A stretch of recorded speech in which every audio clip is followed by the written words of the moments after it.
நாம் நினைக்க தூண்டுகிற விதத்திலே பல காரியங்கள் நடந்து கொண்டிருந்தாலும் இதன் மத்தியிலே கர்த்தர் வேதத்திலிருந்து நம்மோடு பேசுகிறவராயிருக்கிறார். கர்த்தருடைய வார்த்தை ஜீவனுள்ளதாக இருக்கிறது, அது நம்மை உயிர்ப்பிக்கிறதா இருக்கிறது. எனவே தான் நாம் அவருடைய வசனத்தை தியானிப்பதற்கு கிரமமாக நாம் கூடி வந்து கொண்டே இருக்கிறோம். ஒருவேளை இப்படிப்பட்ட நிகழ்வுகள் நம்ம கேட்டது மாதிரி ஜனவரி 22க்கு நியமிக்கப்பட்ட காரியங்கள், கிட்டத்தட்ட அவங்களுடைய எல்லா அஜெண்டாவுமே அவங்க நினச்ச மாதிரி நடக்கிறது நம்ம பார்த்துட்டு இருக்கிறோம். இப்படியே வேதத்தில் துன்மார்க்கருடைய காரியங்கள் எல்லாம் சிறப்பாக நடக்கும்போது தாவீதானாலும் சரி, தேவ மனிதர்கள் அதை பார்த்து எழுதி வைத்திருக்கிற வார்த்தைகள் உண்டு. தேவன் இப்படிப்பட்ட நாட்களை எல்லாம் நாம் சந்திப்போம் என்று அறிந்திருக்கிறபடியினால்தான் இந்த வேதத்தில் அதையெல்லாம் எழுதி வைத்திருக்கிறார். 73வது சங்கீதத்தில் இதே ஆசாபின் சங்கீதம்தான் 3வது வசனத்திலிருந்து நான் வாசிக்கிறேன். துன்மார்க்கரின் வாழ்வை நான் காண்கையில் வீம்புக்காரராகிய அவர்கள் மேல் பொறாமை கொண்டேன். தேவ மனிதனாகிய ஆசாப் எழுதுகிறார். மரண பரியந்தம் அவர்களுக்கு இடுக்கண்கள் இல்லை, அவர்களுடைய பலன் உறுதியாயிருக்கிறது. நரற்படும் வருத்தத்தில் அகப்படார்கள். மனுஷரடையும் உபாதியை அடையார்கள். ஆகையால் பெருமை சரப்பணியை போல் அவர்களை சுற்றி கொள்ளும், கொடுமை ஆடையை போல் அவர்களை மூடிக்கொள்ளும்.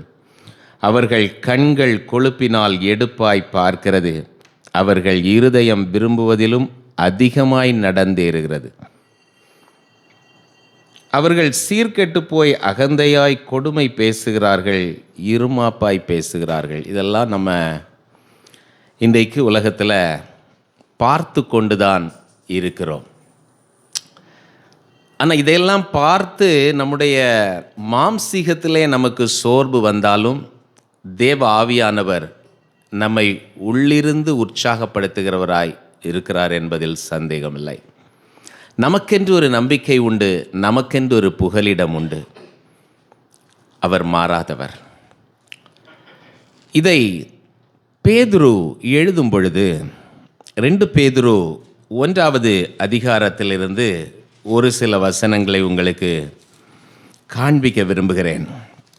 நம்ம நினைப்போம் இப்படிப்பட்ட ஒரு சூழலில் ஏதாவது ஒன்று ஃபினாமினலாக கடவுள் செஞ்சிட்டாருன்னா கடவுள் ப்ரூவ் பண்ணிவிடுவார், நமக்கு ரொம்ப உற்சாகமாக இருக்கும்ல. இப்போ கூட நிறைய பேர் அப்படி தான் நினைப்போம், மனசுக்குள்ளே வெளியில் சொல்லலைனாலும். சிலர் தீர்க்க தரிசனம் மாதிரி கூட எல்லாம் சொல்லிவிடுவாங்க. 2019 எலெக்ஷனுக்குலாம் கூட சொன்னாங்க. அப்படி யாராவது இப்போ சொல்ல கேட்டால் நமக்கு ரொம்ப உற்சாகமாக இருக்கும். ஆனால் இவைகள் அல்ல தேவன் நமக்கு தரக்கூடிய வார்த்தைகள்.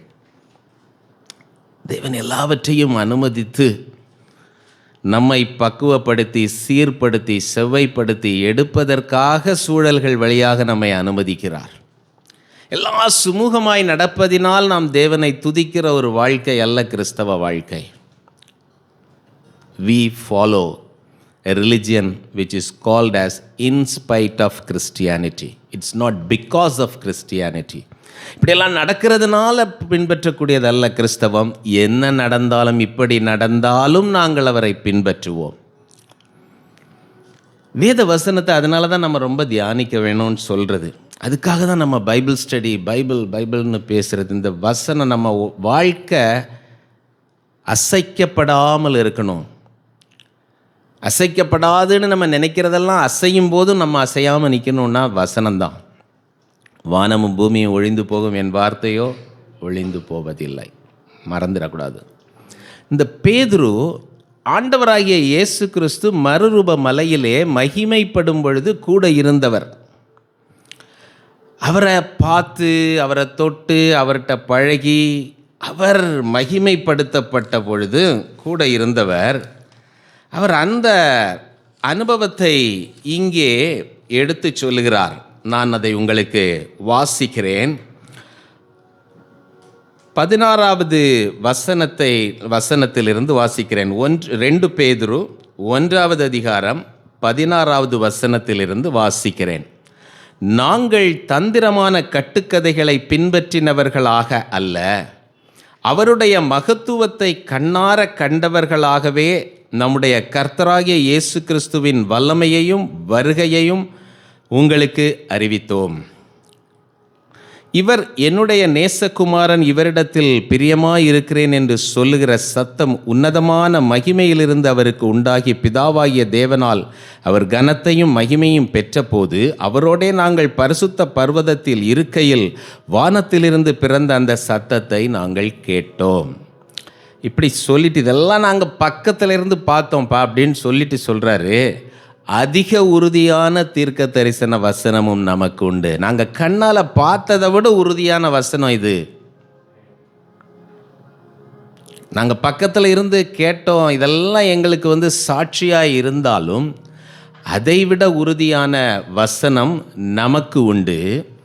பொழுது விடிந்து விடிவெள்ளி உங்கள் இருதயங்களில் உதிக்கும் அளவும் இருளுள்ள ஸ்தலத்தில் பிரகாசிக்கிற விளக்கை போன்ற அவ்வசனத்தை கவனித்திருப்பது நலமாயிருக்கும். இந்த வசனத்தை கவனிச்சிட்ருங்கப்பா. வேற அவங்க சொல்கிறாங்க, இவங்க சொல்கிறாங்க, அங்கே அந்த யூடியூப் மெசேஜ் அதை இங்கே ஃபார்வேர்ட் பண்ணி, இதை பார்த்து இதை 100 பேருக்கு ஃபார்வேர்ட் பண்ணி, அது செய்கிறவங்க செய்யட்டும், வாசிக்கணுன்னா வாசிச்சுக்கிடுங்க. ஆனால் இதை கவனித்திருப்பது நல்லது. எனவே இன்றைக்கு நம்முடைய சூழல்கள் எப்படி இருந்தாலும், எல்லாம் நினச்சதெல்லாம் நடக்குது, நாடு முழுசாக எல்லாரையும் திரட்டி கொண்டு வந்தாச்சு, எல்லாம் நடந்தாலும் தேவன் சர்வ வல்லமையுள்ள தேவன், பரமண்டலங்களில் இருக்கிற எங்கள் பிதாவை, அவர் எல்லாத்துக்கும் மேலே இருக்கிறார். அப்படி தானே ஜெபம் பண்ணுறோம். இதெல்லாம் நம்ம மறந்துடுவோம். அவருடைய ராஜ்யம் வருவதாக, அவருடைய ராஜ்யம் வருவதாகன்னு சொல்கிறது, வரப்போகுது. அதைத்தான் இங்கே சொல்லியிருக்கிறாரு. அந்த விடிவெள்ளி வர்ற வரைக்கும் இந்த இருள் மத்தியில் வெளிச்சத்தை கொடுக்குற வசனம் உன் கையில் இருக்க, அதை நீ கவனித்திருப்பது நல்லது. வேறு எதையும் பார்க்காத. கர்த்தர் இன்றைக்கு நமக்கு இந்த வசனத்தை தியானிக்க உதவி செய்வாராக. வசனம் நம்மை உயிர்ப்பிக்கட்டும். கண்களை மூடி ஆண்டவரை நோக்கி பார்க்கலாம். வாரும் தூய ஆவியே, உம் பிரசன்னத்தை வாஞ்சிக்கிறோ, உம் வல்லமையால் என்னை நிறைத்து நீராளுகை செய்யோ. வாரும் தூய ஆவியே, உம் பிரசன்னத்தை வாஞ்சிக்கிறோ, உம் வல்லமையால் என்னை நிறைத்து நீராளுகை செய்யோ. ஜீவ தண்ணீர் நீரே, தாகம் தீர்க்குமோ ஆலோசனை கர்த்தரே, என்னை ஆளுகை செய்யோ. வாரும் தூய ஆவியே, உம் பிரசன்னத்தை வாஞ்சிக்கிறோ, உம் வல்லமையால் என்னை நிறைத்து நீராளுகை செய்யோ.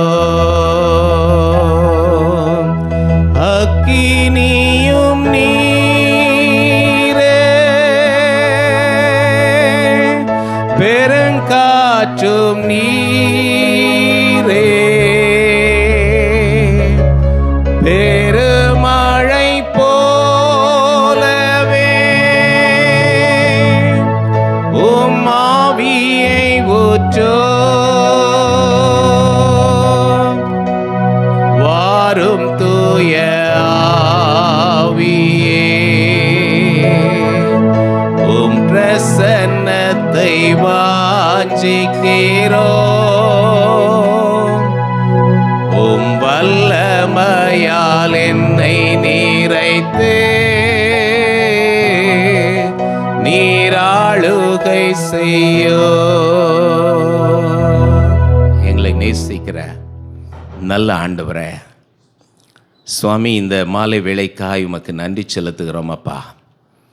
கர்த்தாவே, இன்றைக்கு உலகத்தில் நடக்கக்கூடிய காரியங்கள் எல்லாம் ஆண்டவரே, ஒருவேளை எங்களுடைய எண்ணங்களுக்கும் எங்களுடைய எதிர்பார்ப்புகளுக்கும் எல்லாம் எதிர்மறையான காரியமாய் நாங்கள் பார்க்கலாம்.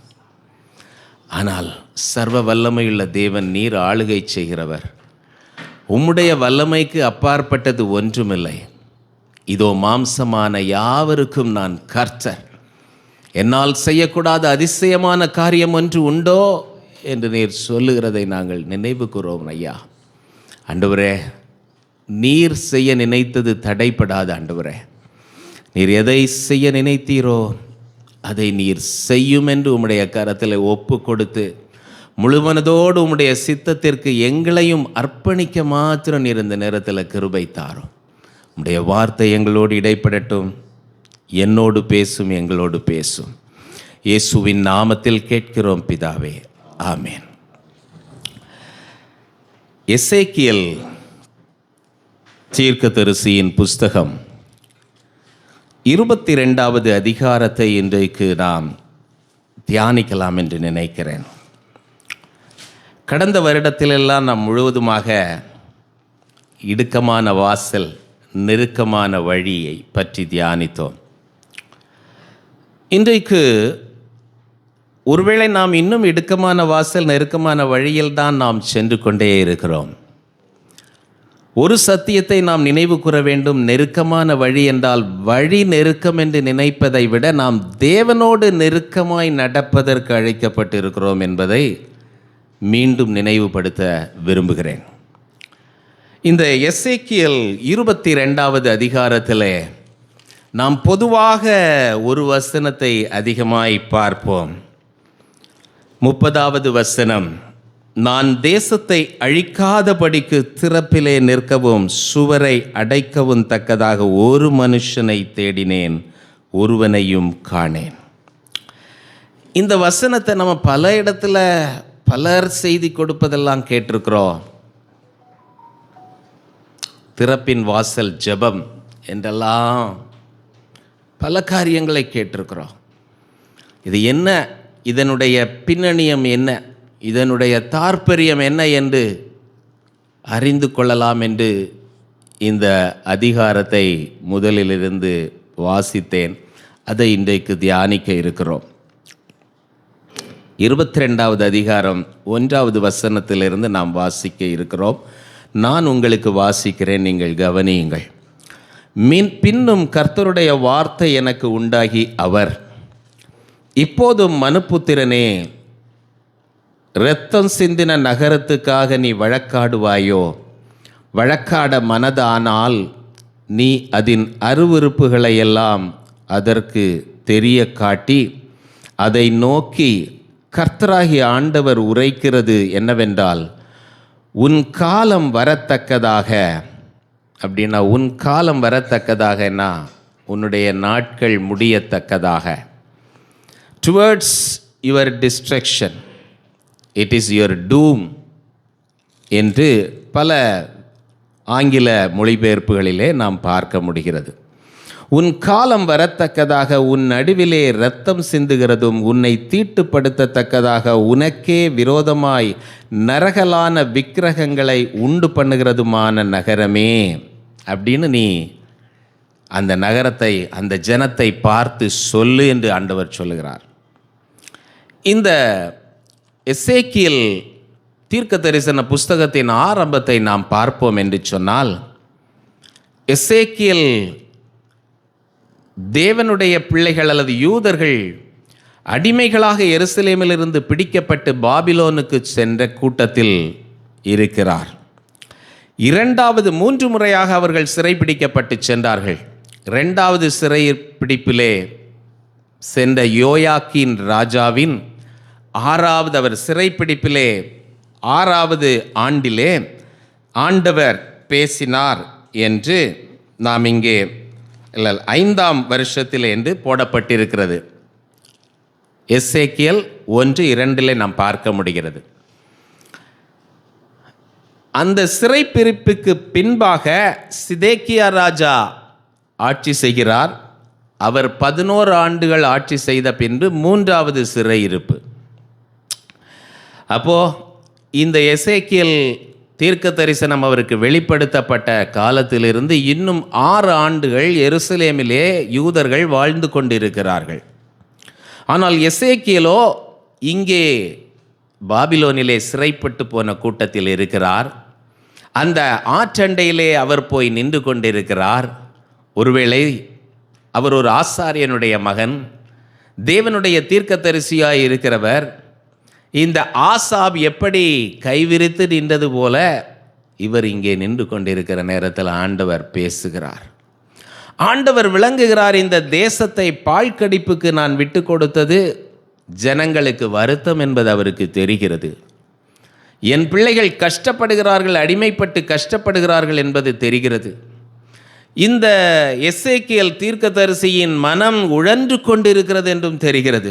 தான் சொல்கிறாரு, நீ இதற்காக என்னோட வழக்காட வேண்டும் என்றால் வா, நான் உனக்கு சொல்லுகிறேன், என் இருதயத்தை உனக்கு தெரியப்படுத்துகிறேன், எதற்காக நான் இப்படிப்பட்டவைகளை அனுமதித்திருக்கிறேன் என்று சொல்லுகிறேன்.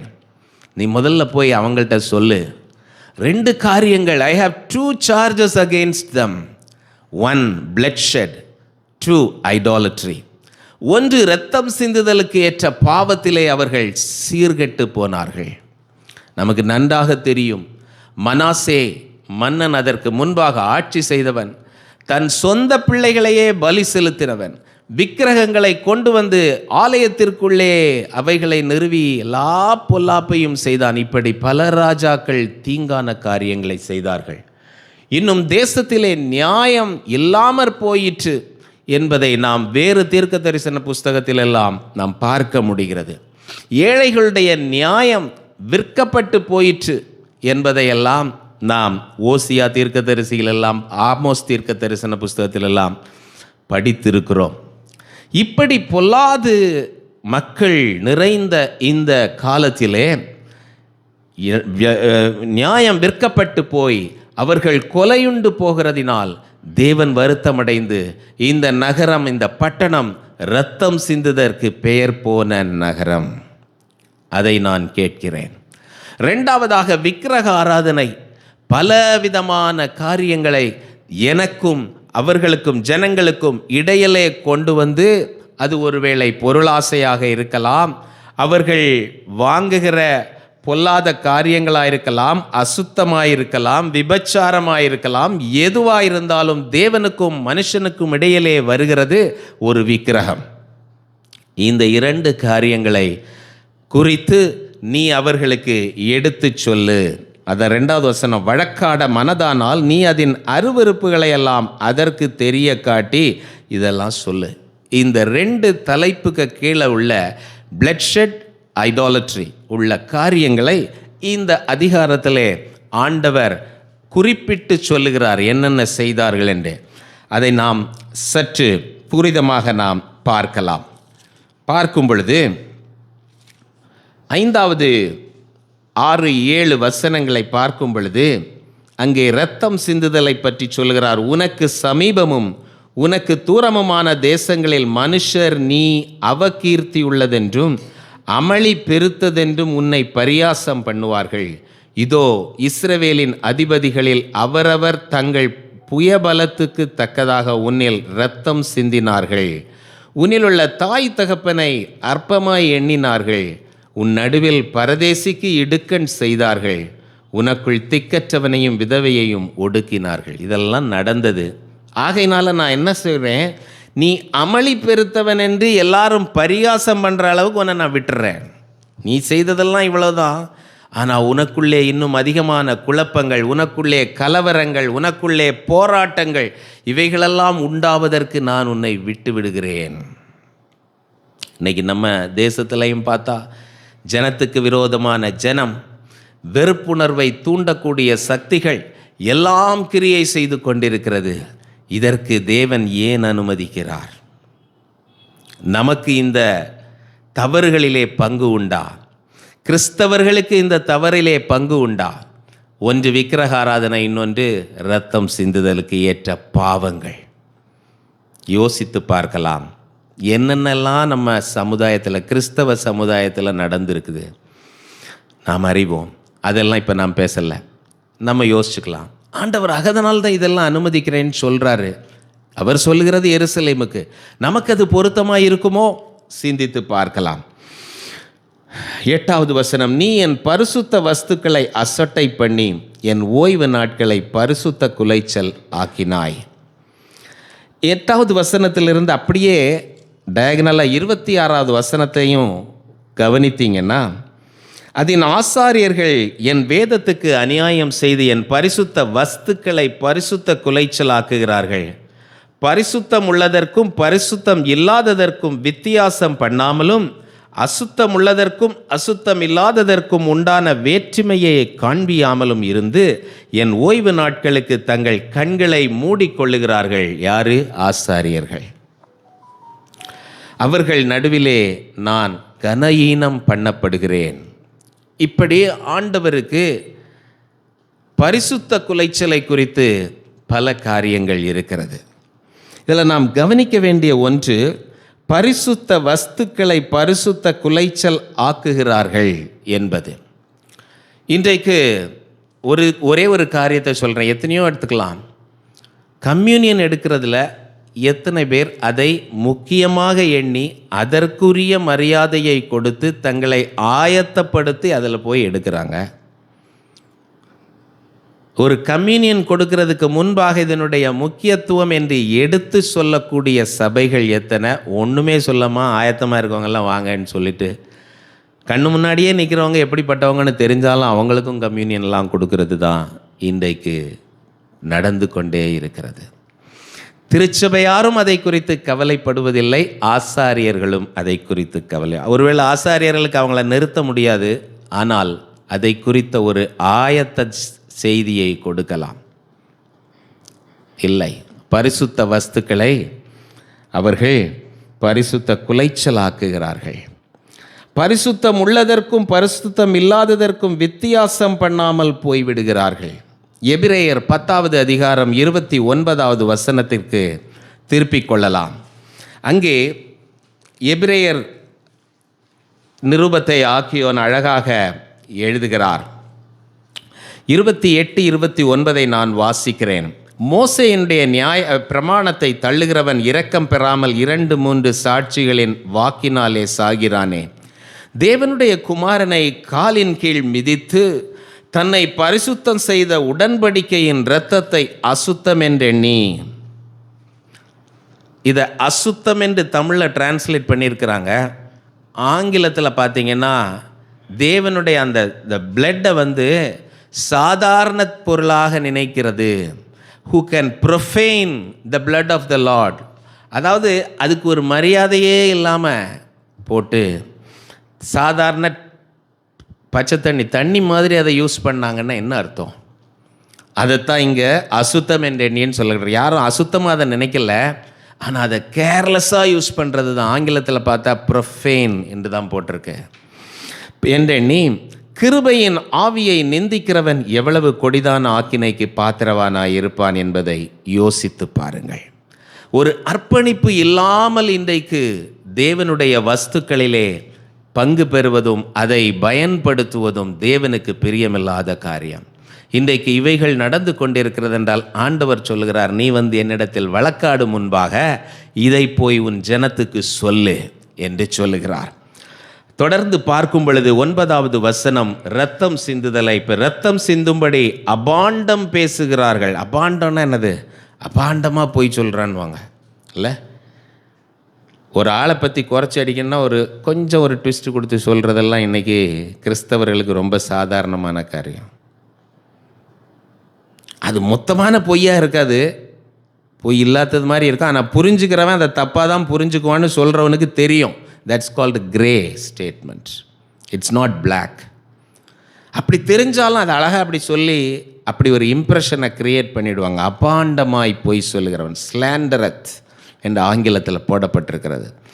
ஒரு பொய்யை சொல்லி மற்றவனுடைய இதுக்கு ரெப்யூட்டேஷனை ஸ்பாயில் பண்ணுறது, இதெல்லாம் இன்றைக்கு சாதாரணமாக நடக்குதில்ல.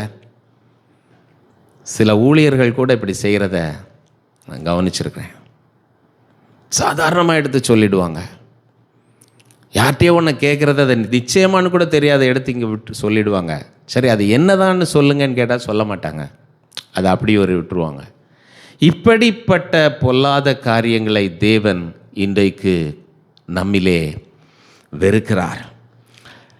அப்புறம் 10-11, தகப்பனை நிர்வாணமாக்கினவன், தூரஸ்திரியை பலவந்தப்படுத்தினவன், அயலானுடைய மனைவியோடைய அருவருப்பானதை இப்படியெல்லாம் இந்த அசுத்த காரியங்களை எல்லாம் இரத்தம் சிந்துதலுக்கு ஏற்றதாய் தேவன் பார்க்கிறார்.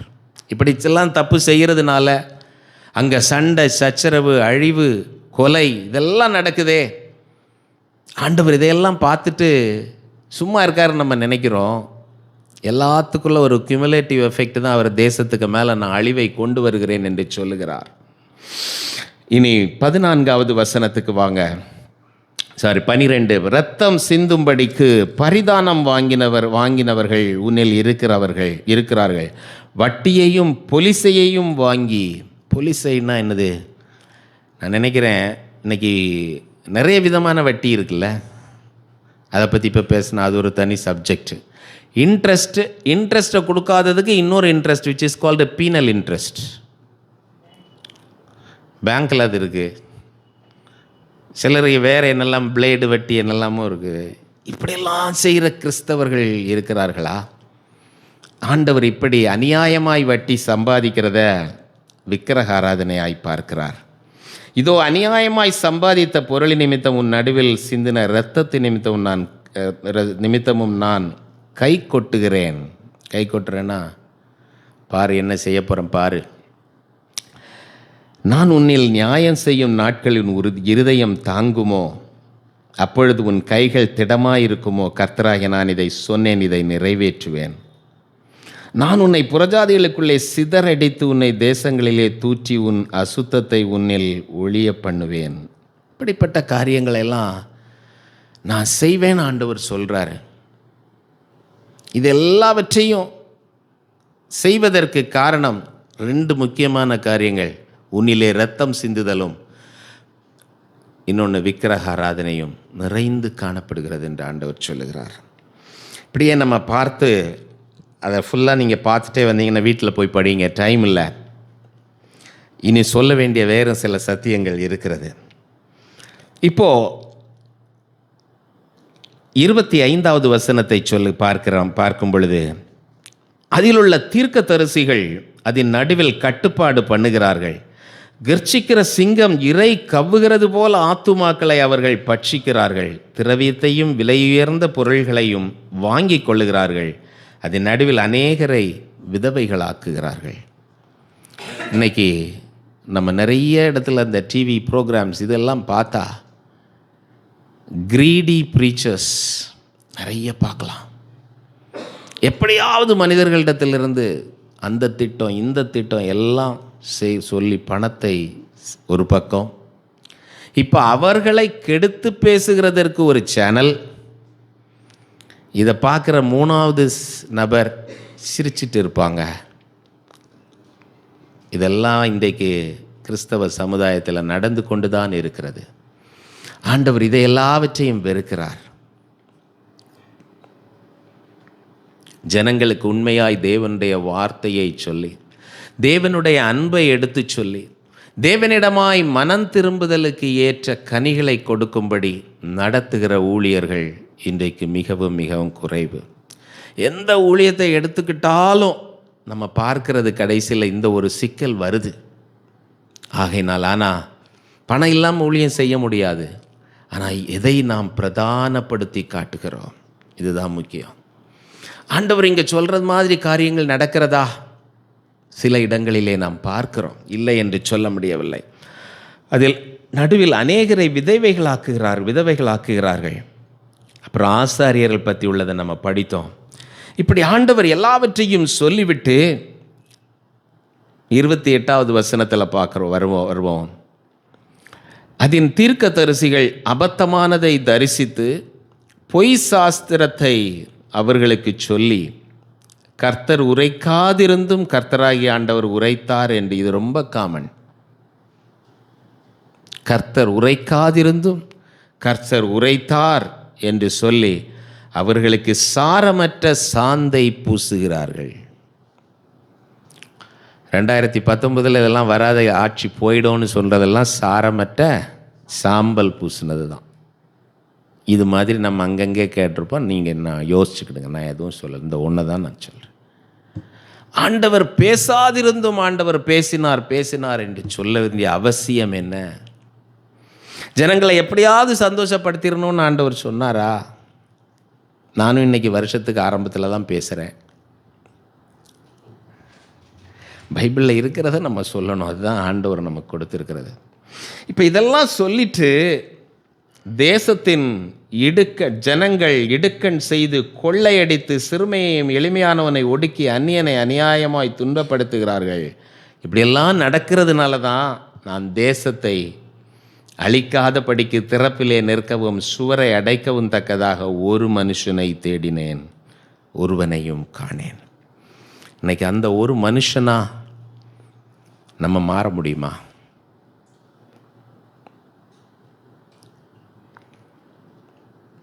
இப்போ இதில் சுவர்னா என்னது? கேப், திறப்பு என்றால் என்னது? ஒவ்வொரு மனிதனோடும் தேவன் தொடர்பு கொள்ள விரும்புகிறார். ஒவ்வொரு மனிதனுக்கும் தேவனுக்கும் ஒரு தொடர்பு இருந்து கொண்டே இருக்கணும். ஆனால் அது இன்றைக்கு விடுபட்டு போயிற்று. தேவனாகிய கர்த்தருக்கு ஆசை என்னென்னா, என் பிள்ளைகளுக்கு கூடவே நான் இருக்கணும். அப்படி தான் இஸ்ரவேல் ஜனத்துக்கு கூடவே தான் நடந்து வந்துட்டு இருந்தார். ஆனால் இவங்க என்ன பண்ணாங்க? கன்றுக்குட்டியை செஞ்சாங்க, அங்கே விக்கிரகத்தை உண்டு பண்ணி ஆட்டம்லாம் போட்டாங்க. அப்போ தான் ஆண்டவர் சொல்கிறார் மோசேட்ட, நான் இனி உங்கள் கூட வந்தேன்னா உங்களை அழிச்சிடுவேன். என்னுடைய ஆசரிப்பு கூடாரத்தை உங்கள் கூடத்தில் வைக்காத, எடுத்து பாளையத்துக்கு வெளியில் போடுப்பா அப்படின்னு சொன்னார். ஆனால் மோசே அவரிடத்தில் என்ன பண்ணுறாரு? ஆண்டவரே, நீர் எங்கள் மத்தியிலே எழுந்தருளணும், எங்கள் மத்தியில் வாங்க, எங்கள் மத்தியில். ஆண்டவர், ஆனால் நான் வெளியே தான் இருப்பேன்றார். யாத்திராகமம் 33, 34 வீட்டில் போய் நன்றாக வாசியுங்கள். ஆண்டவர் தான் அங்கே தான் இருப்பேன்றார். அப்போ வசனம் சொல்லுது 33வது அதிகாரத்தில், யாரெல்லாம் ஆண்டவரை தரிசிக்கணும்னு நினச்சாங்களோ அவங்க எல்லாம் ஆசரிப்பு கூடாரத்தில் போய் அவரை தொழுது கொண்டு வந்தாங்களாம். மோசே அங்கே போய் ஆண்டவர்கிட்ட பேசிட்டு வந்தாராம். ஆண்டவரிடத்தில் பேசும்போது அவருடைய முகம் பிரகாசித்ததாம். யோசுவா எங்கேயும் போகல, அங்கே இருந்தாராம். அப்போ ஆண்டவர் விரும்புகிறது தன் ஜனத்தோடு இருக்க வேண்டும் என்று. ஆனால் ஜனத்தின் நிலைமையை பார்த்து நான் வெளியே இருக்கிறேன்ப்பான்னு ஆண்டவர் ஒதுங்கிக்கிறாரு. ஆனால் அப்பவும் அவரை தேடி போய் அவருக்கு கூட இருக்கிறதுக்கு போனார் யார்? யோசுவா. ஆகையினால தான் யோசுவாவுக்கு ஆண்டவர் அப்படிப்பட்ட வாக்குத்தத்தெல்லாம் கொடுத்தார். ஒருத்தனும் உனக்கு எதிர்த்து நிற்க முடியாது. மோசேக்கு பின்பு அவருக்கு அந்த வேலை, அந்த பொறுப்பு. ஆகையினால இன்றைக்கு தேவனோடு உறவு வைத்து கொள்வதிலே பலவிதமாக நாம் உறவு வைத்து கொள்ள முடியும். ஆண்டவர் இன்றைக்கு கேட்பது, திறப்பில் நிற்கிறதுக்கு ஒரு மனுஷனை தேடினேன். திறப்பில் நிற்கிறதுனா என்ன? தொடர்ந்து ஒரு பெரிய கூட்டமாக நம்ம போயிட்டு ஜெபம் பண்ணிக்கிட்டே இருக்கிறதா? இல்லை. திறப்பில் நின்ற ஒரு மனுஷனை உங்களுக்கு முன்பாக வைக்க விரும்புகிறேன். 2 ராஜாக்களின் புஸ்தகம் 18வது அதிகாரத்தை நான் வாசிக்கிறேன். 1 ஒரு சில வசனங்களை. இங்கே எசேக்கியா ராஜாவின் அனுபவத்தை நாம் பார்க்கிறோம். இஸ்ரவேலின் ராஜாவாகிய ஏலாவின் குமாரன் 2 ராஜாக்கள் 18 1 வாசிக்கிறேன். ஏலாவின் குமாரன் ஒசையாவின் 3ஆம் வருஷத்திலே ஆகாஸ் என்னும் யூதாவுடைய ராஜாவின் குமாரனாகிய எசேக்கியா ராஜாவானான். அவன் ராஜாவாகிற போது 25 வயதாயிருந்து எருசலேமிலே 29 வருஷம் அரசாண்டான். சகரியாவின் குமாரத்தியாகிய அவன் தாயின் பேர் ஆபி. அவன் தன் தகப்பனாகிய தாவீது செய்தபடியெல்லாம் கர்த்தரின் பார்வைக்கு செம்மையானதை செய்தான். அவன் மேடைகளை அகற்றி, சிலைகளை தகர்த்து, விக்கிரகத்தோப்புகளை வெட்டி, மோசே பண்ணியிருந்த வெண்கல சர்ப்பத்தை உடைத்து போட்டான். அந்நாட்கள் மட்டும் இஸ்ரவேல் புத்திரர் அதற்கு தூபங்காட்டி வந்தார்கள். அதற்கு நிகுஸ்தான் என்று பெயரிட்டான். அவன் இஸ்ரவேலின் தேவனாகிய கர்த்தரின் மேல் வைத்த நம்பிக்கையிலே அவனுக்கு பின்னும் அவனுக்கு முன்னும் இருந்த யூதாவின் ராஜாக்களிலெல்லாம் அவனைப் போல் ஒருவனும் இருந்ததில்லை. அவன் கர்த்தரை விட்டு பின்வாங்காமல் அவரை சார்ந்திருந்து கர்த்தர் மோசேக்கு கற்பித்த அவருடைய கற்பனைகளை கை கொண்டு நடந்தான். இப்படி இருந்த ஒரு மனுஷன் எசேக்கியா ராஜா. அதாவது அவனுடைய ஸ்பெஷாலிட்டி என்னன்னா, வனாந்திரத்தில் மோசே செய்த அந்த வெண்கல சர்ப்பம், அந்த இடத்துல யாரையெல்லாம் பாம்பு கடிச்சதோ அதை காப்பாற்றுறதுக்கு ஆண்டவர் செய்து அதை தூக்கி வை, பார்க்குறவன் ரட்சிக்கப்படுவான்னு சொன்னதை அதை விக்கிரகம் ஆக்கிட்டாங்க. அப்புறம் அதை தூக்கி கொண்டு வந்து இங்கே வச்சு அதுக்கு ஒரு கோயில் கட்டி, மேடையை கட்டி, அதுக்கு பலி செலுத்தி எல்லாம். இது எங்கேருந்து வந்தது? ஆண்டவர் ஒரு காரியத்துக்காக சொன்னார். அதிலிருந்து மனுஷன் என்ன பண்ணிட்டான்? ஆண்டவரை தொழுது ஆவியாக இருக்கிற ஆண்டவரை தொழுது கொள்வதல்ல, எனக்கு கண்ணுக்கு முன்னுக்கு ஒன்று இருக்கணும் அப்படின்னு அவன் தெரிந்து கொள்ளுகிறான். இதை தாவீது பார்க்கல. எத்தனையோ ராஜாக்கள் அதுக்கு முன்னாடி நல்லவங்க எல்லாம் இருந்து தான் போயிருக்காங்க. அந்த தேச பட்டணத்தில் இது ஒரு மூலையில் இருந்துட்டு இருந்திருக்கு. ஜனங்கள் அங்கெல்லாம் போய் பலி செலுத்திட்டு வரதெல்லாம் எசேக்கியா பார்க்குறான். அப்போ பெர்ஃபெக்டாக எல்லாத்தையும் சுத்தம் பண்ணி ஜனங்களை தேவனுக்கு நேராக உண்மையாய் தொழுது கொள்ள வைக்கணும். இந்த கடமைக்காக போய் நின்றுட்டு பலி செலுத்திட்டு இதே என்ன சொல்லுவான்? தேவன் கொடுத்த விக்கிரம், மோசேக்கு விக்கிரம், இது மோசேனுடைய பாம்பு தான், சர்ப்பந்தான், வெண்கல சர்ப்பம். ஆண்டவர் சொன்னது, நான் அதுக்கு தான் பலி செலுத்துகிறேன். Justification is always there. நம்ம செஞ்சுட்டு இதெல்லாம் ஜஸ்டிஃபை பண்ணிக்கிட்டே இருக்கோம் நிறைய விஷயத்துக்கு இல்லை. ஆண்டவர் ஓய்வு நாளை பரிசுத்தமாக ஆசரிக்கணும்னா ஓய்வு நாள் உட்காந்து டிவியில் நல்ல கிறிஸ்டியன் பாட்டை போட்டு வீடியோ பார்த்துக்கிட்டு உட்காந்துட்டு நான் ஆண்டவருடைய சமூகத்தில் தான் இருந்தேன்னு சொல்கிற பிள்ளைகள்லாம் உண்டு. கரெக்டா? இப்படி சின்ன சின்ன காரியங்களை கூட பார்த்து தேவனுக்கு பிரியமில்லாதவைகளை எல்லாம் தள்ளி வைத்து அந்த ஜனத்தை பரிசுத்தம் பண்ணி தேசத்தை சுத்தம் பண்ணின ராஜா யார்? எசேக்கியா. அவன் அப்படி இருந்ததுனால அவன் போன இடத்துலெல்லாம் 7வது வசனம், ஆகையால் கர்த்தர் அவனோடு இருந்தார், அவன் போகிற இடம் எங்கும் அவனுக்கு அனுகூலமாயிற்று, அவன் அசீரியா ராஜாவை சேவிக்காமல் அவன் அதிகாரத்தை தள்ளிவிட்டான். அசீரியாவன் தான் அன்னைக்கு சூப்பர் பவர். முதல்ல சூப்பர் பவராக இருந்தது பார்வோன், இது எகிப்து. அப்புறம் இவங்க நாட்களில் சூப்பர் பவர் அசீரியன்ஸ். அவனை கூட இவன் மதிக்கலை, முடியாதுன்ட்டான். என் தேவன் என் கூட இருக்கார், அந்த நம்பிக்கை. இப்போ அந்த அளவுக்கு தேவனோட சார்ந்து இருந்தபடியினால் அவன் செஞ்சான்.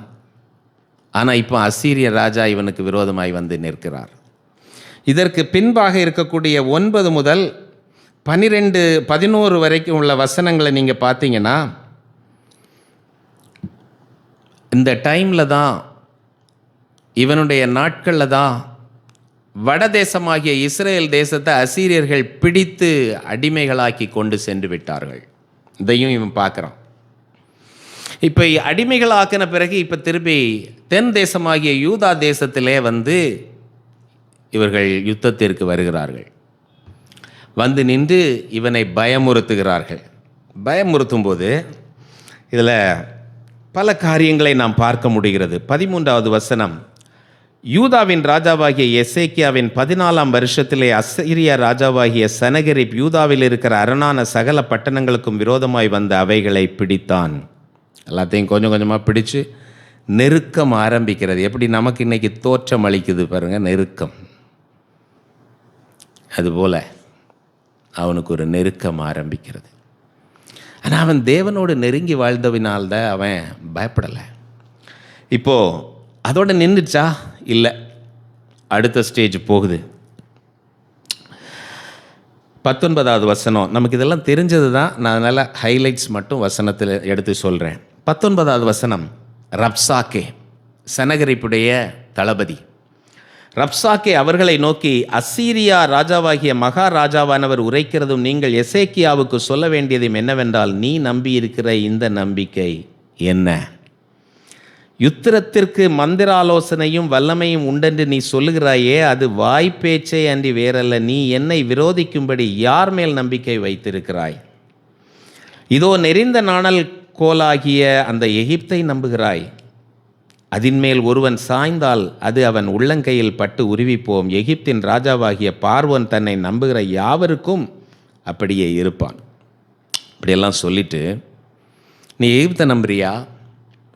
இல்லை உங்கள் ஆண்டவர் நீ என்ன மந்திர ஆலோசனை பண்ணி யுத்தத்தில் வின் பண்ணிடுவியா? நாங்கள் தான் சூப்பர் பவராச்சே, எங்ககிட்ட இருக்கக்கூடிய வல்லமைக்கு உங்ககிட்ட ஒன்றுமே கிடையாது ஈடு என்று சொல்லுகிறான்.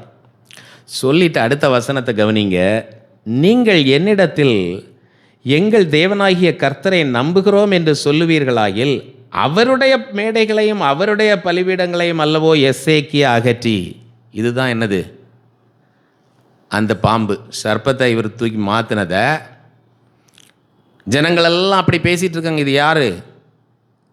மோசே கொடுத்த சர்ப்பம், யெகோவா தேவனுடைய மேடை, அதெல்லாம் உடைச்சி போட்டான். அப்போ எங்கே யெகோவா தேவன் வந்து உதவி செய்ய போகிறாரா? அப்போது ஜனங்கள் மத்தியிலே அப்படி ஒரு நம்பிக்கை அந்த மேடையின் மேல் இருக்கிறது, அதையும் இவன் உடைக்கிறான்.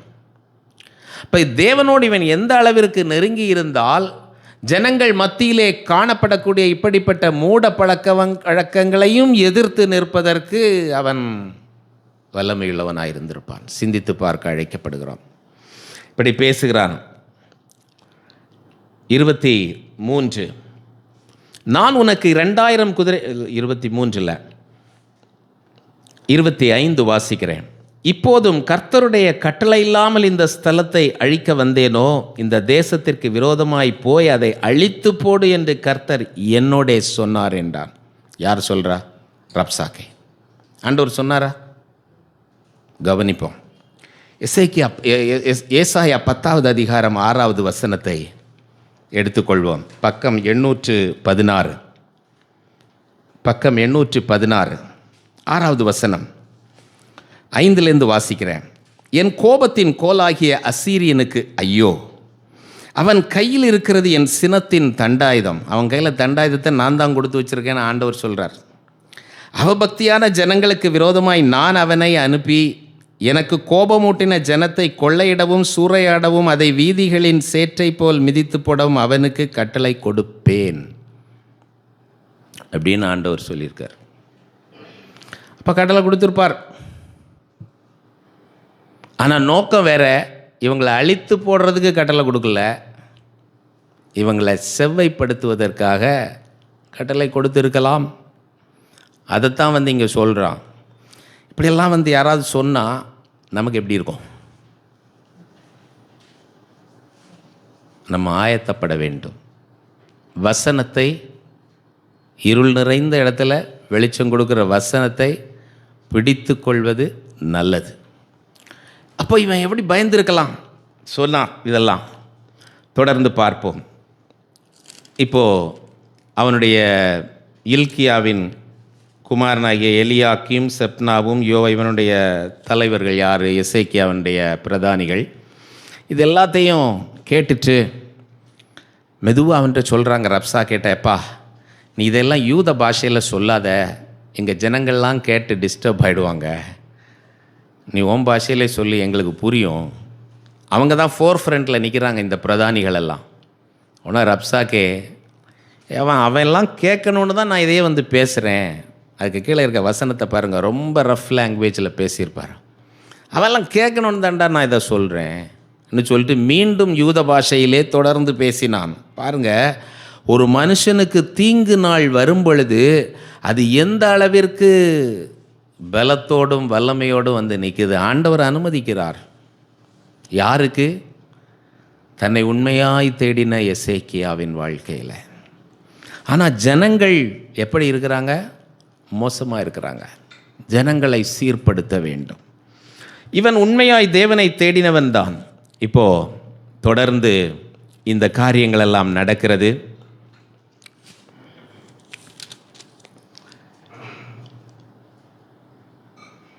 இவன் இப்படி பேசிகிட்டே போகிறான். அந்த அதிகாரம் முடிகிற வரைக்கும் நீங்கள் வீட்டில் சென்று வாசியுங்கள். 19வது அதிகாரம் ஆரம்பத்தில்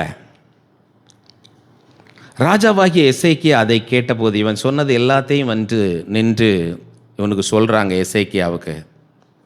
எசேக்கியா இப்பொழுது திறப்பின் வாசலிலே நிற்கிறவனாய் காணப்படுகிறான். அங்கே ஒன்றும் போடலை, நான் தான் அதை அப்படி சிந்திக்கிறேன். ஜனத்துக்கும் தேவனுக்கும் இடையிலே ஒரு பிரிவு நிற்கிறது. தேவன் ஜனத்தை பார்த்து, தேசத்தை பார்த்து, தேசத்தில் தீங்கை அனுமதித்திருக்கிறார். ஆனால் ராஜாவோ திறப்பிலே நிற்பதற்கு ஆயத்தமான ராஜாவாக இருக்கிறார். இன்றைக்கு நீங்களும் நானும் திறப்பிலே நிற்பதற்கு ஆயத்தமாயிருந்தால், தேசத்தில் தீங்கு வரலாம், எது வந்தாலும் திறப்பில் நிற்பதற்கு நீங்களும் நானும் ஆயத்தமா என்று ஆண்டவர் கேட்கிறார். எசேக்கியா அவன் வாசிக்கிறேன். ராஜாவாகிய எசேக்கியா அதை கேட்டபோது தன் வஸ்திரங்களை கிழித்து ரெட்டுடுத்தி கர்த்தருடைய ஆலயத்தில் பிரவேசித்து அரமனை விசாரிப்புக்காரனாகிய எலியாக்கீமையும் சம்பிரதியாகிய செப்னாவையும் ஆசாரியர்களின் மூப்பரையும் ஆமோத்சின் குமாரனாகிய ஏசாயா என்னும் தீர்க்கதரிசியின் இடத்துக்கு ரெட்டுடுத்தி கொண்டவர்களாக அனுப்பினான். இவர்கள் அவனை நோக்கி, இந்த நாள் நெருக்கமும் கண்டிதமும் தூஷணமும் அனுபவிக்கிற நாள். தானே நடந்துச்சு? தூஷணம், நெருக்கம், கண்டிதம் எல்லாம் நடக்குது. எல்லாத்துக்குரிய நாள். ஆனால் ஆண்டவர் போயிட்டாருன்னு நினைக்கல, ஆண்டவர் கைவிட்டுட்டாருன்னு சொல்லலை. இதெல்லாவற்றையும் ஆண்டவர் அனுமதிச்சிருக்கிறாரு. Still we are looking unto God for deliverance. இன்னும் நாங்கள் ஆண்டவரை தான் நோக்கி பார்த்துருக்கிறோம். அதனால தான் தீர்க்கதரிசிக்கிட்ட வருகிறோம். சொல்கிறாங்க, பிள்ளை பேரு நோக்கி இருக்கிறது, பெறவோ பலனில்லை. இது எவ்வளோ அழகாக உருவகப்படுத்தி எழுதியிருக்கிறார்கள். நல்லா யோசிச்சுப்பாங்க. பிள்ளை பெறுறதுக்கு நாள் ஆயிடுச்சு, வேண்டான்னு சொல்ல முடியுமா? ஆனால் பலம் இல்லை. இதுதான் இன்னைக்குள்ள நிலைப்பாடு. You have to face 2024. ஆனால் அதுக்கு பலன் இருக்கா? அந்த கட்சி, இந்த கட்சி, இது எதிர்த்துரும், இது சிறுபான்மையினருக்கு கொஞ்சம் உதவி செய்யும். எல்லாம் இப்போ அன்ஷேக்கபிள், எல்லாம் இப்போ ஷேக்கபிளாக மாறிட்டு இருக்குது. இதைத்தான் நம்ம பார்க்குறத சொல்கிறேன். ஆனால் ரியாலிட்டி என்ன அவருக்கு தான் தெரியும். நம்ம பார்க்குற பார்வைக்கு அப்படி தான் இருக்குது. அசையாதுன்னு நினச்சதெல்லாம் இப்போ அசைக்கப்பட்டுகிறது. ஆண்டவர் எல்லாத்தையும் ஒரு நாள் அசைப்பேன்னு சொல்லியிருக்கிறார்.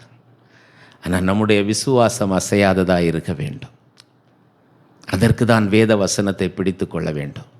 இங்கே பார்க்கும்போது அவங்க சொல்கிறாங்க, பிள்ளை பேரோ நோக்கி இருக்கிறது, பெறவோ பலன் இல்லை. இப்போது ஜீவனுள்ள தேவனை நிந்திக்கும்படி அசீரிய ராஜாவாகிய தன் ஆண்டவனால் அனுப்பப்பட்ட ரப்சாக்கை சொன்ன வார்த்தைகளை எல்லாம் உமது தேவனாகிய கர்த்தர் கேட்டிருக்கிறார். உமது தேவனாகிய கர்த்தர் கேட்டிருக்கிற வார்த்தைகளை நிமித்தம் தண்டனை செய்வார். ஆகையால் இன்னும் மீதியாய் இருக்கிறவர்களுக்காக விண்ணப்பம் செய்வீராக என்று எசேக்கியா சொல்ல சொன்னார் என்ற. அப்போ நம்பிக்கை தான். இன்னும் கொஞ்சம் பேர் மீதியாக இருக்கிறாங்க, அவங்களுக்காக நீர் விண்ணப்பம் செய்ய வேண்டும் என்று சொல்லுகிறார். ஆனால் இந்த மீந்திருக்கிறவர்கள் இதை குறித்து நான் பல நேரம் பேசியிருக்கிறேன். தேசத்தில் தேவன் அனுமதிக்கிற நியாய தீர்ப்பு நிறைவாய் புரண்டு வரும் என்று தான் வசனம் சொல்லுகிறது. ஒன்றும் வராதுன்னு கண்ணை மூடிட்டு நம்ம நெஞ்சை நுமிச்சிட்டு இருக்கிறதுக்கு இல்லை. ஏசாயா 10வது அதிகாரத்துக்கு மீண்டுமாய் திருப்பிக் கொள்ளலாம். 816வது பக்கம். அங்கே நம்ம பார்க்கும்போது இதை கண்டிப்பாக இன்றைக்கே போய் வீட்டில் எல்லாரும் தயவுசெய்து படிங்க, இல்லைன்னா நாளைக்காவது படிங்க. இது அப்படியே அங்கே இருக்கும். ரப்சாக்கு என்னெல்லாம் பேசுகிறானோ, இதுக்கு ஆண்டவர் மனசுக்குள்ளே என்ன நினைக்கிறார் எல்லாத்தையும் ஆண்டவர் தீர்க்க தரிசனத்தில் எழுதியிருக்கிறார். ஸோ இப்படியெல்லாம் அவன் பேசுகிறான். அவன் நினைக்கிறான், அவனுக்கு நான் இவ்வளவு அவனை எம்பவர் பண்ணியிருக்கிறதுனால அவன் நினச்சதையெல்லாம் செய்யலாம், எல்லாரையும் அடிக்கலாம், தண்டிக்கலாம், எல்லாரையும் வேதனைப்படுத்தலாம். ஒரு குருவிக்கு கூட்டை போய் நசுக்கிறது மாதிரி எல்லாரையும் நசுக்கிடலான்னு நினைக்கிறேன். இப்படியெல்லாம் உருவகப்படுத்தி எழுதியிருக்கிறார் ஆண்டவர். ஆனால் நான் அவனை என் கையில் பிரம்பு போல் வச்சிருக்கிறேன்னு சொல்கிறார். 15வது வசனத்தை மாத்திரம் ஜஸ்ட் வாசிச்சுட்டு போகலாம். கோடரியானது, அதாவது ஏசாயா 10:15, கோடரியானது தன்னால் வெட்டுகிறவனுக்கு விரோதமாய் மேன்மை பாராட்டலாமோ? வாளானது தன்னை கையாடுகிறவனுக்கு விரோதமாய் பெருமை பாராட்டலாமோ? பாராட்டினால் தடியானது தன்னை பிடித்தவனை மிரட்டினார் போலவும், கோலானது நான் மரக்கட்டை அல்ல என்று எழும்பினார் போலவும் இருக்குமே. நீ கோடாளி தான்ப்பா, அசீரியனே நீ கோடாளி தான். உனக்கு பலத்துக்கு இவங்கெல்லாம் ஒன்றும் இல்லை. ஆனால் நீ என் கையில் தான் இருக்கிற, நான் தான் வச்சுருக்கிறேன். நீ தடியாக இருக்க, உன்னை வச்சு நான் அடி கொடுக்குறேன். ஆனால் நீ என்கிட்ட தான் இருக்கிற, நீ மேன்மை பாராட்டுறதுக்கு ஒன்றும் இல்லை. இன்றைக்கு ஆண்டவர் நமக்கு முன்னாடி ஒரு பெரிய வல்லமையாக ஒரு பலம் நின்றுட்டுருக்கே, அதை பார்த்து இது தான் சொல்கிறார். நீ நினைக்கிற அப்படின்ட்டு 2020 எல்லாரையும் வெளியே அனுப்பிடுவோன்னு சொன்னாங்களா இல்லையா? ஆண்டவர் நமக்கு இன்னும் நாட்களை தந்திருக்கிறார். ஆனால் நெருங்கி கொண்டே தான் இருக்கிறது. நாம் எந்த அளவிற்கு ஆண்டவருக்கு பிரியமாய் வாழுவதற்கு நம்மை அர்ப்பணிக்கிறோம், சிந்தித்து பார்ப்போம். இதெல்லாவற்றையும் சொல்லிட்டு ஆண்டவர் சொல்கிறாரு. 22வது வசனம், 21லேருந்து வாசிக்கிறேன். மீதியாய் இருப்பவர்கள், யாக்கோபில் மீதியாய் இருப்பவர்களே வல்லமையுள்ள தேவனிடத்தில் திரும்புவார்கள். இந்த மீதியாய் இருப்பவர்கள் ரெம்னன்ட் என்ற நிறைய இடத்துல வரும். நம்ம மீதியாக இருக்கிற கூட்டத்தில் இருக்கணும். ஆண்டவரை நோக்கி பிரார்த்திப்போம். இஸ்ரவேலே, உன் ஜனங்கள் சமுத்திரத்தின் மணலத்தனையாய் இருந்தாலும் அவர்களில் மீதியாய் இருப்பவர்கள் மாத்திரம் திரும்புவார்கள். அப்போது இஸ்ரவேலில் ஒரு கூட்டம் அழிஞ்சு போயிடும், எல்லாரும் திரும்புவார்கள் என்று சொல்லலை. அதான் வசனம் சொல்லுகிறது. தேசத்தை இருள் மூடும், ஜனங்களை காரிருள் மூடும், ஆனாலும் உன்மேல் கர்த்தர் உதிப்பார். நம்ம அப்படி அந்த உன்னில் நம்ம அடங்குவோமா? அதுதான் மீந்து இருக்கிற கூட்டம். திரும்புவார்கள். தீர்மானிக்கப்பட்ட அழிவு நிறைந்த நீதியோடே புரண்டு வரும். வசனம் தான் அப்படி தான் சொல்லுது. ஒன்றும் வராதுன்னு சொல்கிறத நம்பாதுங்க. ஆண்டவர் சொல்கிறார், வசனம் தீர்மானிச்சிட்டேன்ப்பா, நான் அந்த அழிவு நிறைந்த நீதியோட புரண்டு வரும். இதைத்தான் தானியல்னே ஆண்டவர் சொல்லியிருக்காரு. நான் இதெல்லாத்தையும் குறிப்பெடுத்திருக்கேன். நான் இன்றைக்கி எல்லாம் பேசுகிறதுக்கு நேரம் இல்லை. கர்த்தருக்கு சித்தமானால் அடுத்த மாதத்தில். தானியல் ரொம்ப போய் ஆண்டவர்கிட்ட வேதனையோடு நிற்கிறாரு. என்ன ஆகும் ஆண்டவரே? ஆண்டவர் எல்லாம் நான் நியமித்து வச்சுருக்கேன், அதுபடி நடக்கும், நீ ஏன் கவலைப்படுறேன்னு தான் சொல்கிறார். இன்றைக்கும் நம்ம கவலைப்பட வேண்டிய அவசியம் இல்லை. ஏன்னா ஆண்டவர் நியமித்தது நடக்கும். ஆனால் ஆண்டவர் விரும்புகிறதை நாம் தர வேண்டும். திறப்பில் நிற்கிறதுக்கு இந்த ஜனத்துக்காக வழக்காடணும்னு நீ நினைக்கிறியே, அப்போது இந்த தவறுகளை எடுத்து கூறி பேசுவதற்கு நீ ஆயத்தமாக. நீ எனக்கு முன்னாடி வருவியா? வந்து நிற்பியா? பேசுவியா? அந்த ஜனத்திடத்தில் எடுத்து அதனுடைய குறைகளை சொல்லி திருத்துவதற்கு நீ என்ன செய்வாய் என்று கேட்கிறாய். இங்கே பார்ப்போம். 23வது வசனம், ஏசாயா 10:23. சேனைகளின் கர்த்தராகிய ஆண்டவர் தேசத்துக்குள்ளெங்கும் தீர்மானிக்கப்பட்ட அழிவை வரச் செய்வார். ஆகையால் சியோனில் வாசமாயிருக்கிற என் ஜனமே, அசீரியனுக்கு நீ பயப்படாதே. நீ பயப்படுறதுனால ஒன்றும் நிற்க போகிறதில்ல. வரும், நீ பயப்படாத. ஆனால் நீ என்ன தேடு? பயப்படாதே. அவன் உன்னை கோலால் அடித்து எகிப்தியரை போல் தன் தண்டாயுதத்தை உன்மேல் ஓங்குவான். ஆனாலும் இன்னும் கொஞ்ச காலத்துக்குள்ளே என் உக்கிரமும் அவர்களை சங்கரிக்கப் போகிறதினால் என் கோபமும் தீர்ந்து போம் என்று சேனைகளின் கர்த்தராகிய ஆண்டவர் சொல்லுகிறார். அப்போது இன்னும் கொஞ்ச நாளத்தில் என் கோபம் தீர்ந்து போயிடும். அப்போ நான் என்ன பண்ணுவேன்? அவனை துரத்திடுவேன். அவனை பிடுங்கிறதுக்கு அல்லது அவனை தூக்குறதுக்கு நான் இன்னொரு அடுத்த வசனத்தில் இருக்குது, சவுக்கை எழும்பி வர பண்ணுவேன் என்று. வேற ஒன்றும் இல்லை, பாபிலோனை எழும்பி வர பண்ணி அசீரியர்களை உடைத்து போட்டார் ஆண்டவர். இதெல்லாம் நடந்து முடிஞ்சாச்சு. இதெல்லாம் எதுக்கான நான் இப்போ பேசுகிறேன்? இந்த தேவனுடைய எண்ணங்கள் எப்படி இருக்கிறது, சிந்தனைகள் எப்படி இருக்கிறது, ஏற்கனவே அவர் தன்னுடைய நம்முடைய முற்பிதாக்களை எப்படி நடத்தி வந்திருக்கிறார் என்பதை திருஷ்டாந்தமாய் நமக்கு வைத்திருக்கிறார். அதை பார்த்து நீங்கள் ஓடுங்க. அதுதான் எபிரேயர் 12 சொல்லிருக்கு. மேகம் போன்ற திரளான சாட்சிகள். நீ அதெல்லாம் பார்த்துட்டு உனக்கு நியமித்திருக்கிற ஓட்டத்தில் பொறுமையோடு ஓட. அந்த பொறுமையை தான் இன்றைக்கி நம்ம காத்துக்கொள்ளணும். இப்போ அப்படியே எசேக்கியாவுக்கு மீண்டும் திருப்பிக் கொள்ளலாம். 19வது அதிகாரம் 2 ராஜாக்கள். இது எல்லாம் நடக்குது. எசேக்கியாவுக்கு அடுத்த நிருபத்தை கொடுத்து அனுப்புகிறார். இப்படி பேசினதெல்லாம் அவனுடைய பிரதானிகள் சொல்கிறாங்க. வருத்தத்தோடு எசேக்கியா இதெல்லாம் சொல்லி ரெட்டுடுத்தி அவர்களை ஏசாயாவிடத்தில் அனுப்புகிறான். மீண்டுமாய் ஒரு நிருபத்தை கொடுத்து அனுப்புகிறான் ரப்சாக்கே. இதை பார்த்தவுடன் அவன் 14வது வசனம்,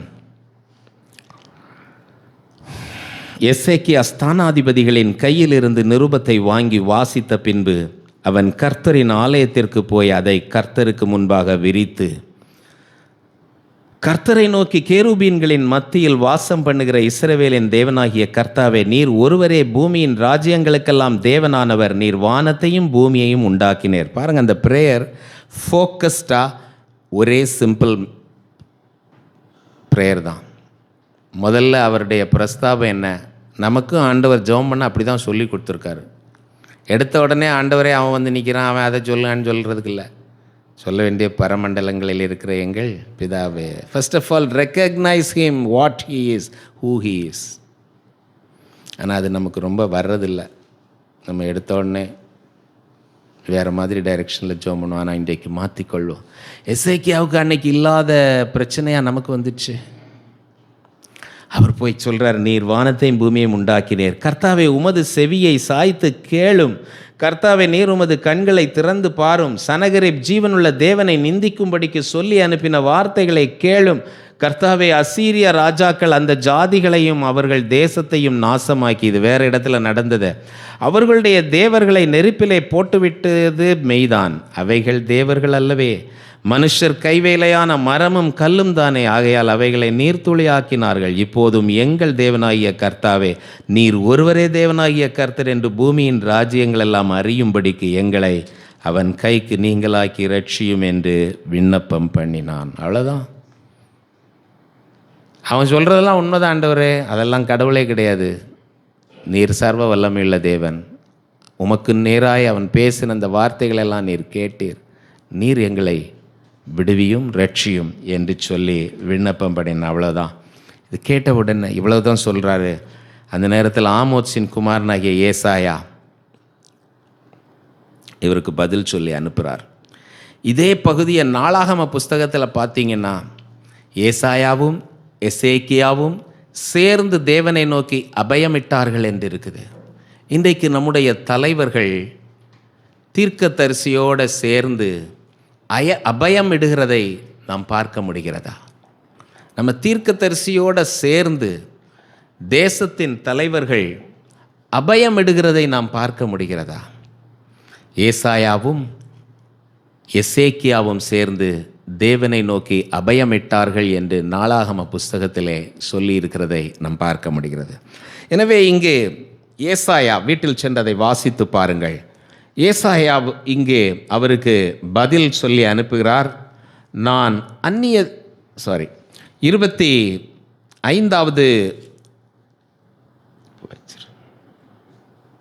25வது வசனத்தில் நம்ம பார்க்கும்போது, நான் வெகு காலத்திற்கு முன் அதை நியமித்து பூர்வ நாட்கள் முதல் அதை திட்டம் பண்ணினேன் என்பதை நீ கேட்டதில்லையோ?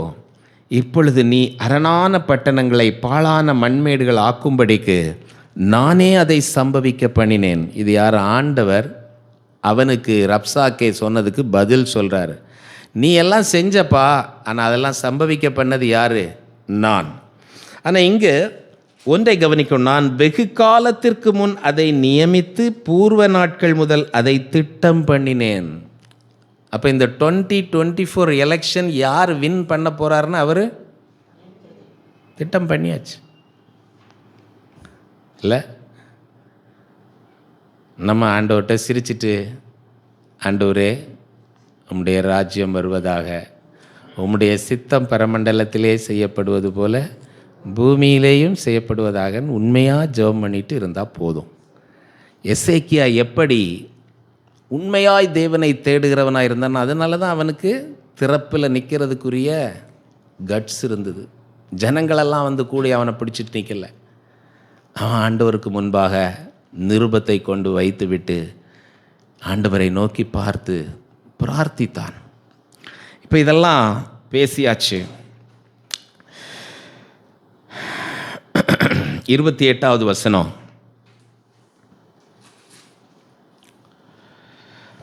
நீ எனக்கு விரோதமாய் கொந்தளித்து வீரியம் பேசினது என் செவிகளில் ஏறினபடியினால் நான் என் துரட்டை உன் மூக்கிலும் என் கடிவாளத்தை உன் வாயிலும் போட்டு நீ வந்த வழியே உன்னை திருப்பி கொண்டு போவேன் என்று அவனை குறித்து சொல்லுகிறார். இது ஏசாயா அந்த ரப்சாக்கையை பற்றி என்ன ஆண்டவர் சொல்லுகிறார் என்று சொல்லுகிறார்.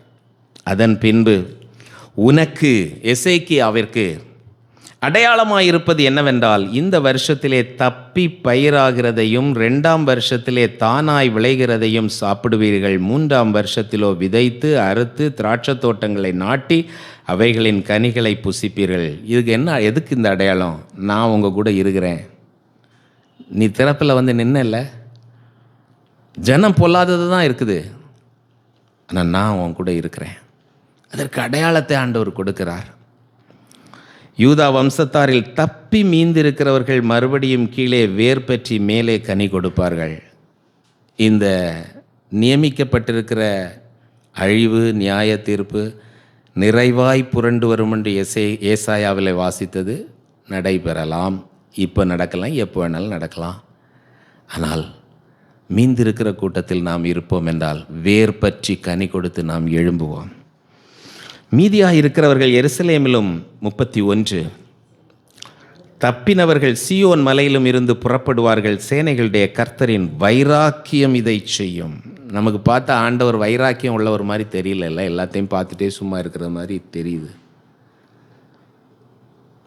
ஆனால் ஆண்டவருடைய வைராக்கியம் இதை செய்யும்.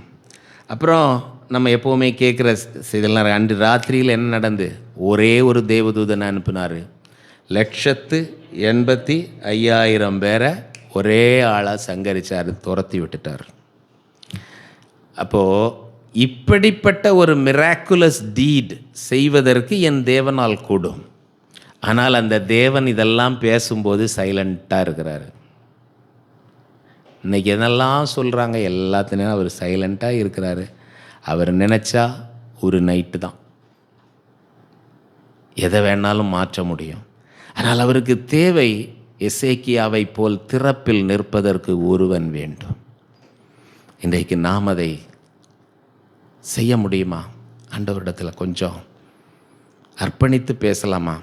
ஆண்டவரே, என்ன ஆயத்தப்படுத்தும், நான் திறப்பில் நிற்பதற்கு எனக்கு உதவி செய்யுங்க. நம்ம நினைக்க வேண்டாம், நான் ரொம்ப வயசாயிடுச்சு, என்னால் முடியுமா? நான் திருப்பி திருப்பி சொல்கிறது, மோசேக்கு ஊழியம் 80 வயசுக்கு பிறகு தான் ஆரம்பிச்சிது. எல்லாரும் இன்றைக்கு ஆயத்தப்படுவோம். ஆண்டவரை நோக்கி பார்ப்போமா?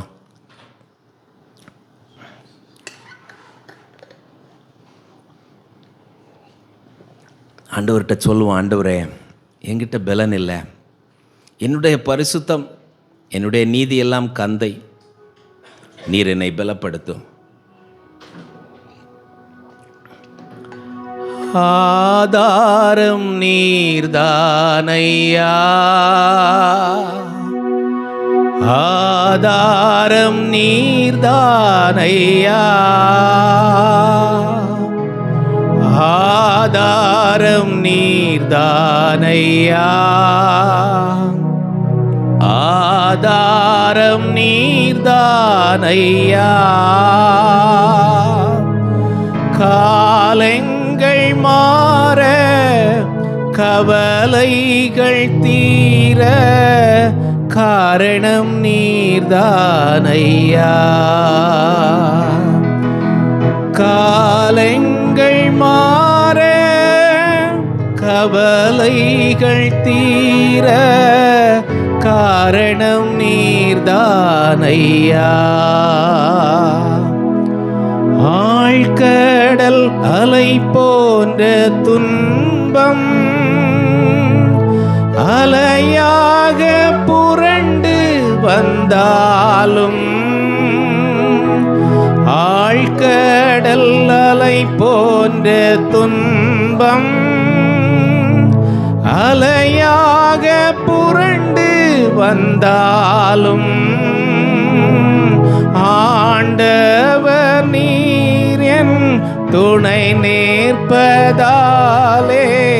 அன்பரே அஞ்சிடேன் நான். ஆண்டவர் நீர் என் துணை நிற்பதாலே அன்பரே அஞ்சிடேன் நான். ஆதாரம் நீர்தானையா,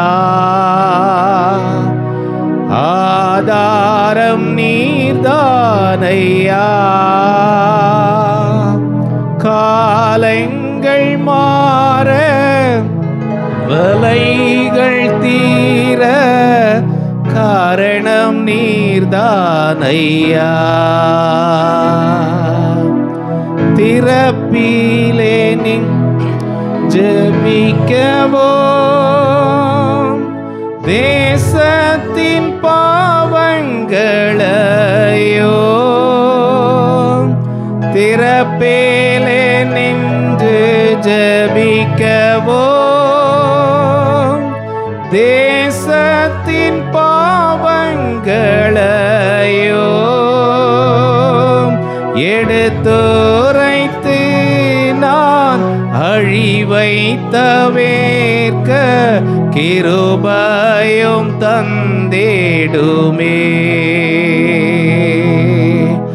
எடுத்துரைத்து நான் அழிவை தவிர்க்க கிருபையும் தந்திடுமே. ஆதாரம் நீர்தானையா, ஆதாரம் நீர்தானையா. காலங்கள் மாற கவலைகள் தீர காரணம் நீர்தானையா. காலங்கள் மாற கவலைகள் தீர காரணம் நீர்தானையா.